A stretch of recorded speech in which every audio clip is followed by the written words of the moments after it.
ত্রয়োদশ জাতীয় সংসদ নির্বাচন ঘনিয়ে আসার সঙ্গে সঙ্গে ঢাকার চিত্র বদলে গেছে।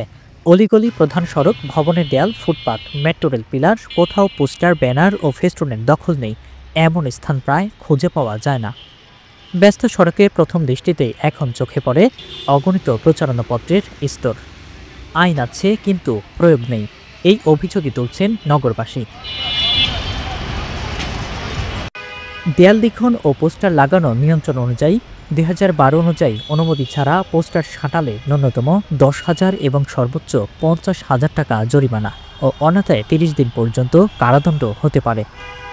কিন্তু আইন থাকলেও মাঠ পর্যায়ে তার প্রয়োগ কার্যত অনুপস্থিত, এমন মন্তব্য বিশেষজ্ঞ ও নাগরিকদের। পরিবেশ নষ্ট হইতেছে, কেননা এই মেট্রো রেলের পিলার, এখানে দেওয়াল, তারপরে নানান ধরনের ব্যানার লাগানো হয়েছে।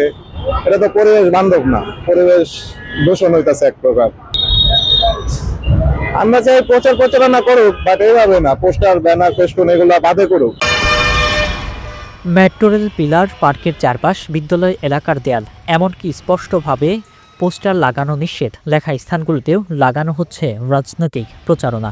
দেয়ালচিত্র ও গ্রাফিতির উপরও একের পর এক পোস্টার সাটিয়ে ঢাকার দৃশ্যমান সৌন্দর্য নষ্ট করা হচ্ছে। ঢাকা শহর অলি গলিতে ব্যানার ফেস্টুনে ছেয়ে গেছে। এই যে ব্যানার ফেস্টুন, সবচাইতে দুঃখজনক বিষয়, ব্যানার ফেস্টুন করেন, ব্যানার ফেস্টুনের পাশাপাশি জুলাই আগস্ট অভ্যুত্থানের চেতনাধারী বিভিন্ন পিলার গুলোতে অনেক সুন্দর করে জুলাই আগস্ট অভ্যুত্থানের চেতনাকে ধারণ করার জন্য সেটা দেওয়া হচ্ছে। আমরা যখন কোনো জাতীয় সঙ্গীত, কোনো সাংস্কৃতিক প্রোগ্রামে যাই, তখন দেশের প্রতি মহত্ববোধ, ভালোবাসা জাগে। সেই জায়গায় পর্যন্ত ব্যানার ফেস্টুন লাগাইছে। ভাই, অনেক টাকা আছে, হাতে লইয়ে ঘুরেন, টিম নামায় দেন, তারা নির্বাচনী কাজ করুক। আজকে এই ঢাকাকে বসবাসযোগ্য সৌন্দর্য বর্ধন করার জন্য অনেক উদ্যোগ সরকার নিলেও তাদের জন্য সামর্থ্য হচ্ছে না। আমার কথা, এটা হচ্ছে জুলাই আগস্ট অভ্যুত্থানের কালচারকে ধরে রাখে, সেটাকে, সেই স্পিরিচুয়াল ফ্যাক্টটাকে কাজে লেগে সামনে আমাদের আগামী অনুপ্রেরণা জাগায়। সুতরাং আমি বলতে চাই, আমার আপনার সকলের স্বার্থে ওই পিলার গুলো থেকে ফেস্টুন যেগুলো লাগাইছেন, বিলবোর্ড যেগুলো লাগাইছেন, পোস্টার লাগাইছেন, আপনারা নিজ দায়িত্বে উঠান। পরিবেশবাদী সংগঠন বাবা মনে করেন, এই অপসংস্কৃতি বন্ধে রাজনৈতিক দলগুলোকেই দায় নিতে হবে।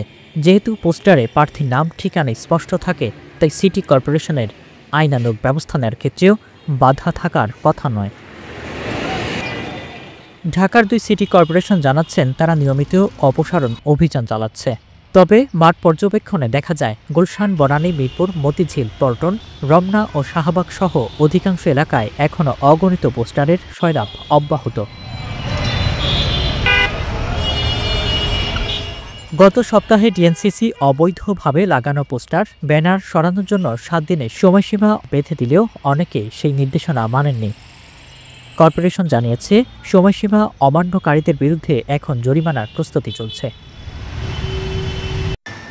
এই পরিস্থিতিতে নির্বাচন কমিশন গত 11 নভেম্বর জারি করেছে রাজনৈতিক দল ও প্রার্থীর আচরণ বিধিমালা 2025। নতুন বিধিমালায় প্রথমবারের মতো নির্বাচনী প্রচারে poster, polythene banner, PVC banner, festoon ও লিফলেট ব্যবহার সম্পূর্ণ নিষিদ্ধ করা হয়েছে। একজন প্রার্থী সর্বোচ্চ 20টি বিলবোর্ড ব্যবহার করতে পারবেন 16 ফুট দৈর্ঘ্য ও 9 ফুট প্রস্থের সীমার মধ্যে। বিধি ভঙ্গ করলে 6 মাসের কারাদণ্ড এবং 1.5 লাখ টাকা পর্যন্ত জরিমানার বিধান রয়েছে। প্রয়োজনে বাতিলও হতে পারে প্রার্থিতা। তবুও মাঠে ভিন্ন চিত্র। বিধিমালা তোয়াক্কা না করে সম্ভাব্য প্রার্থীরা পোস্টার সাঁটানোর প্রতিযোগিতায় নেমেছেন। আইন প্রয়োগের দুর্বলতা, রাজনৈতিক দলের দায়হীনতা এবং প্রশাসনের অকার্যকর তদারকির কারণে ঢাকার সৌন্দর্য আজ মারাত্মকভাবে ক্ষতিগ্রস্ত।